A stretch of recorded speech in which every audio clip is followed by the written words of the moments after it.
பெருவூழிக்குப் பின்னும் படைப்புக்கு முன்னும் விளங்கும் வெறுமையை தூமாவதி குறிப்பதாகச் சொல்லப்படுகிறது.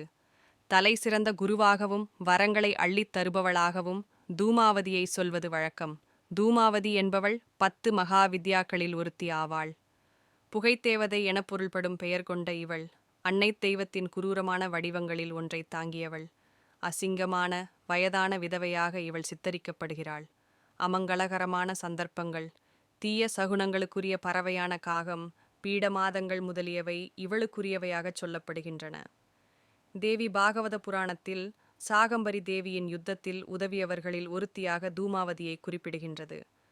சக்தி சங்கம தந்திரம் நூல் தாட்சாயினி தக்கன் வேள்வி குண்டத்தில் பாய்ந்து உயிர் நீத்த பின் அவளது எரியும் சடலத்தின் புகையிலிருந்து கருநிறத்துடன் இவள் உதித்தாகச் சொல்கின்றது. அடங்கா பசியுடன் தன் கணவன் சிவனையே தின்று அவள் விதவையானதாக பிராணதோஷினி தந்திரத்தில் ஒரு கதை உண்டு. இன்னொரு வரலாற்றில் சும்பனிசும்பரை அழித்தபோது துர்க்கையின் படையில் தோன்றி புகை மூலம் தூமாவதி அசுரர்களை மயக்கி அழித்ததாகச் சொல்லப்படுகின்றது.